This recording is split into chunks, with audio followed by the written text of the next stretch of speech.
تو وہ یوں محسوس کرتا ہے جس طرح پہاڑ تلے آ گیا ہے۔ یہ اس کی کیفیت ہے کہ گناہ کرنے کے بعد، نافرمانی کرنے کے بعد اس کا دل لرز اٹھتا ہے۔ وَقُلُوبُهُمْ وَجِلَةٌ، ان کے دل خوف خدا سے لرزنے لگ جاتے ہیں کہ ہم سے یہ گناہ کیوں سرزد ہو گیا، یہ تو اللہ کی ناراضگی کا سبب ہے۔ تو حضرت عبداللہ ابن مسعود فرماتے ہیں یوں محسوس کرتے ہیں جس طرح پہاڑ تلے آ گیا ہے اور پہاڑ ابھی گر جائے گا اور انہیں کچل دے گا۔ تو وہ جلدی جلدی تلافی کرتے ہیں، توبہ کرتے ہیں، رجوع اللہ کرتے ہیں تاکہ ہمارا گناہ معاف ہو جائے۔ اور منافق کی مثال بھی بیان کی گئی، جب وہ گناہ کرتا ہے تو یوں محسوس کرتا ہے جیسے بدن پہ مکھی بیٹھی تھی، ہلکے اشارے سے اڑا دی۔ سویر سے لے کر شام تک کتنی بار ہم اپنے بدن پہ بیٹھی مکھیاں اڑا دیتے ہیں اور ہمیں شام کو یاد بھی نہیں ہوتا کہ یہ عمل ہم نے کتنی بار کیا ہے۔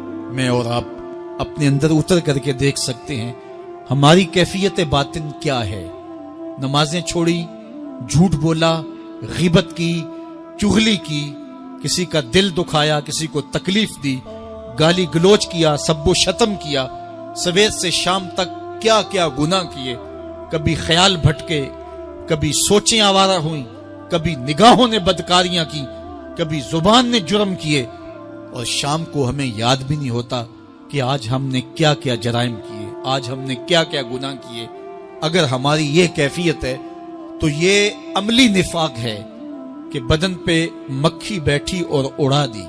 اور اگر ہماری کیفیت یہ ہے کہ گناہ کے بعد یہ محسوس ہوتا ہے کہ ہم پہاڑ تلے آ گئے اور اللہ کی ناراضگی ہم نے مول لے لیے اور جلدی جلدی توبہ کر کے رجوع کرنے کی جانب بڑھتے ہیں، تو پھر مبارک ہو، نہیں تو مجھے اور آپ کو اپنا محاسبہ کرنا چاہیے۔ ہمارے دلوں پر زنگ چڑھ گئے ہیں اور ہماری کیفیت یہ ہو گئی ہے کہ گناہ کرنے کے بعد بھی ہم ڈٹے رہتے ہیں، جبکہ زندگی یا صحاب رسول کی دیکھیے ان سے بھی کبھی کوئی خطا سرزد ہو جاتی تو وہ فوراً اس گناہ کی تلافی کے لیے حضور کی بارگاہ میں حاضر ہو جاتے۔ حضرت ابو لبابہ رضی اللہ تعالیٰ عنہ نے اپنے آپ کو مسجد نبوی کے ستون کے ساتھ بندھوا دیا اور کہا کہ جب تک میری معافی نہیں ہوگی تب تک اپنے آپ کو کھلواؤں گا نہیں۔ اور پھر جب ان کی بخشش کا اعلان ہوا تو پھر حضور کے ہاتھوں سے اپنے آپ کو انہوں نے کھلوایا۔ ایک خاتون حضور کی خدمت میں حاضر ہوئی اور عرض کی، یا رسول اللہ صلی اللہ علیہ وسلم، مجھ سے بدکاری سرزد ہو گئی ہے اور میرے پیٹ میں بچہ ہے اور میں چاہتی ہوں کہ آخرت کی سزا کی بجائے دنیا کے اوپر اس کی سزا مجھے دے دی جائے تاکہ میں پاک ہو جاؤں اور صاف ہو جاؤں، کیونکہ آخرت کی سزائیں بہت سخت ہیں۔ اللہ کے محبوب علیہ السلام نے جبریل امین سے ایک دن پوچھا تھا، مجھے جہنم کے عذابوں کا ذکر سناؤ، تو عرض کی، یا رسول اللہ صلی اللہ علیہ وسلم، سب سے ہلکا عذاب، اخف العذاب، ہلکا ترین عذاب یہ ہے کہ جہنمی کے پاؤں میں آگ کے جوتے رکھے جائیں گے، باقی اس کے پورے بدن پہ آگ نہیں ہوگی، صرف آگ کے جوتے اس کو پہنائے جائیں گے، لیکن اس کی حدت، گرمی اور شدت اتنی ہوگی، یغلی منہما دماغہ، اس کی شدت سے اس کا دماغ پگھل کر ناک اور کانوں کے ذریعے سے باہر آنا شروع ہو جائے گا۔ یہ سب سے ہلکے عذاب کی کیفیت ہے، اور جو عذاب سخت ہیں، الیاذ باللہ، اللہ تعالیٰ قرآن مجید میں فرماتا ہے، ثم لا يموت فیہا ولا یحیا، اس بڑے عذاب کا ذکر کیا جو جہنمیوں کو دیا جائے گا، فرمایا اس عذاب کی کیفیت یہ ہوگی، بندہ نہ جیے گا نہ مرے گا۔ جیے گا اس لیے نہیں کہ آگے اور پیچھے، دائیں اور بائیں آگ ہی آگ ہوگی، تو اس آگ میں جینا کو جینا تو نہیں ہوگا، اور مرے گا اس لیے نہیں کہ موت کو موت آ چکی ہوگی۔ جنت میں جنتیوں کو ایک ہی ڈر اور خدشہ ہوگا کہیں موت نہ آ جائے، اور جہنمیوں کو ایک ہی امید ہوگی کہیں موت آ جائے اور جان چھوٹ جائے۔ اللہ تعالیٰ مینڈے کی شکل میں موت کو لائے گا اور موت کو ذبح کیا جائے گا۔ جنتی جنت سے اور جہنمی جہنم سے دیکھ رہے ہوں گے، جب موت کو ذبح کر دیا جائے گا، اب موت نہیں ہے، تو جنتی اتنے خوش ہو جائیں گے کہ اگر موت کو موت نہ آئی ہوتی تو یہ خوشی سے مر جاتے، اور جہنمی اتنے مایوس، دکھی اور پریشان ہوں گے کہ اگر موت کو موت نہ آئی ہوتی تو یہ صدمے سے مر جاتے۔ تو وہ کتنا سخت عذاب ہوگا، الیاذ باللہ، کہ ہلکے ترین عذاب کی کیفیت یہ ہے کہ پاؤں میں آگ کا جوتا اور دماغ پگھل کے ناک اور کانوں کے راستے سے باہر آ جائے۔ تو اس نے عرض کی یا رسول اللہ صلی اللہ علیہ وسلم میرے اوپر حد جاری کر دیجئے، اور اس نے کہا کہ میرے پیٹ میں جو ہے وہ بچہ ہے۔ اللہ کے محبوب علیہ السلام نے فرمایا جاؤ جب بچہ پیدا ہو تو پھر آنا۔ وہ چلی گئی، تو جب بچہ پیدا ہوا تو گود میں اٹھائے پھر حضور کی خدمت میں حاضر ہوئی اور عرض کی یا رسول اللہ یہ ہے بچہ جو میں نے گناہ کیا تھا، بدکاری کی تھی، آج یہ اس کی نشانی ہے۔ تو اللہ کے محبوب علیہ السلام نے فرمایا کہ اسے لے جاؤ اور اسے دودھ پلاؤ، اور جب یہ کچھ کھانے پینے لگ جائے گا تو پھر آنا۔ تو تھوڑی دیر کے بعد، کچھ دنوں کے بعد وہ دوبارہ حاضر ہوئی اور اس نے اس بچے کے ہاتھ میں روٹی کا ٹکڑا دیا ہوا تھا اور عرض کی یا رسول اللہ دیکھ لیجئے اب یہ روٹی کھانے لگ گیا ہے۔ اللہ اکبر۔ تو اللہ کے محبوب نے فرمایا انہیں لے جاؤ اور جا کے انہیں سنگسار کر دو۔ اس کی یہ حد بنتی تھی، اس کو سنگسار کیا اور اس نے خود یہ سزا اپنے لیے قبول کی۔ مائز ابن مالک اسلمی عرض کی یا رسول اللہ طہرنی، مجھے پاک کر دیجئے۔ میرے حضور نے فرمایا جاؤ اللہ سے معافی مانگو۔ وہ گئے اور معافی مانگی، بے چینی اتنی تھی، پھر آ گئے اور عرض کی طہرنی یا رسول اللہ، حضور مجھے پاک کر دیجئے۔ فرمایا جاؤ اللہ سے معافی مانگو۔ وہ گئے، معافی مانگی، پھر پلٹ آئے، تیسری مرتبہ، چوتھی مرتبہ۔ آقا کریم نے فرمایا فیما اطہرکا، تمہیں کہا اللہ سے معافی مانگو، کریم ہے معاف کر دے گا، تم پھر پلٹ آتے ہو، تمہیں کس جرم سے پاک کروں؟ قال من الزنا، عرض کی مجھ سے بدکاری ہو گئی ہے اور میں چاہتا ہوں کہ دنیا پر فارغ ہو جاؤں۔ حضور نے فرمایا کہ اس کا توازن عقلی تو ٹھیک ہے، عرض کی حضور صحیح الحواس ہے۔ کہا کہ یہ نشے میں تو نہیں کہہ رہا، کسی نے اٹھ کے منہ سونگا، کہا حضور ایسی بات بھی نہیں ہے۔ فرمایا تم سوچ لو کیا کہہ رہے ہو؟ کہا حضور جو میں کہہ رہا ہوں وہ سچ کہہ رہا ہوں، مجھ سے گناہ سرزد ہو گیا اور میں چاہتا ہوں کہ دنیا پر ہی فارغ ہو جاؤں۔ اللہ کے محبوب علیہ السلام نے فرمایا کہ انہیں سنگسار کر دو۔ مائز ابن مالک اسلمی کو سنگسار کر دیا گیا۔ جب ان کا جنازہ اٹھا تو حضور بھی جنازے کے جلوس میں تھے۔ کسی کی زبان سے نکلا لو مائز نے گناہ کیا تھا، بس یہ بات سننے کی دیر تھی، اللہ کے محبوب کے چہرے پہ جلال آ گیا۔ فرمایا خبردار اگر کسی نے میرے مائز پہ بات کی، میرے مائز نے ایسی سچی توبہ کی ہے اگر روئے زمین کے تمام مسلمانوں میں بانٹ دی جائے لکفاہم، سب کی مغفرت ہو جائے، کہ انہوں نے اپنے آپ کو خود پیش کیا ہے۔ اب مائز ابن مالک کا جنازہ اللہ کے رسول نے خود پڑھایا، بلکہ مسلم کتاب الحدود میں ہے کہ ان کے جنازے کے دوسرے دن یا تیسرے دن حضور ان کے ہاں تشریف لے گئے، اور جب آقا گئے وہم جلوسن، تو لوگ وہاں بیٹھے ہوئے تھے، تو میرے آقا نے فرمایا استغفروا لمائز، مائز کے لیے بخشش اور مغفرت کی دعا کر۔ تو یہ بات ذہن نشین کیجئے کہ یہ وہ لوگ تھے کہ جن سے کبھی کوئی گناہ سرزد ہو جاتا تو وہ جلد توبہ کرتے، اور اس کی بڑی سے بڑی حد اور سزا بھی ہوتی تو وہ بھی کاٹنے کے لیے تیار ہو جاتے۔ میں اور آپ دیکھیں کہ ہماری زندگی میں اگر گناہ ہیں اور ہمیں سچی توبہ کی توفیق بھی نصیب نہیں ہے تو پھر ہم سوچ لیں کہ ہم کہاں کھڑے ہیں۔ دیکھیے اللہ دلوں کے بھید جانتا ہے۔ سچی توبہ یہ ہے کہ جو کیے پر ندامت ہو اور آئندہ نہ کرنے کا عزم مصمم ہو، پکا ارادہ ہو کہ یہ گناہ زندگی میں دوبارہ نہیں کروں گا۔ الگ بات ہے کہ پھر دوبارہ اس سے سرزد ہو جائے، لیکن جب وہ توبہ کر رہا ہو تو اس وقت اس کا پختہ عزم ہو اور اس کے دل کے کسی گوشے میں نہ ہو کہ چلو میں توبہ کر لیتا ہوں اور پھر ہو گیا تو پھر کر لوں گا۔ پکا عزم ہو کہ دوبارہ یہ گناہ نہیں کروں گا۔ اور اگر زبان سے توبہ توبہ کر رہا ہو اور دل میں ہو کہ ٹھیک ہے یہ تو صبح بھی مجھ سے عمل بد سرزد ہونا ہے، تو اللہ تعالیٰ سے یہ مذاق کرنے والی بات ہے، اور اللہ تعالیٰ سے جو مذاق کرتا ہے وہ کہاں کھڑا ہے وہ خود سوچ لے۔ وہ کیا کسی نے کہا تھا کہ توبہ کی، پھر توبہ کر کے توڑ دی، میری اس توبہ پہ توبہ توبہ توبہ کر اٹھی۔ تو ایسی توبہ نہیں ہے کہ جو رسماً کسی مجلس میں چلے گئے، کسی اجتماع میں چلے گئے تو سب لوگوں نے توبہ توبہ کی تو وہ بھی توبہ توبہ کرتا رہا، لیکن اس کا عزم مصمم پختہ ارادہ نہیں تھا گناہوں کو چھوڑنے کا، تو یہ توبہ نہیں، یہ مذاق ہے۔ اس لیے اللہ کے حضور سچی توبہ یہ ہے کہ کہ ما قبل کے گناہوں سے ندامت پیدا ہو جائے اور سچے دل سے ارادہ کیا جائے، پختہ عزم کیا جائے کہ دوبارہ میں یہ گناہ نہیں کروں گا۔ یہ الگ بات ہے کچھ عرصے بعد اس سے پھر سرزد ہو جائے، پھر وہ گناہ ہو جائے، تو پھر وہ پکی توبہ کرے، تو 100 بار بھی گناہ کرے گا، 100 بار بھی توبہ کرے گا، اللہ 100 بار قبول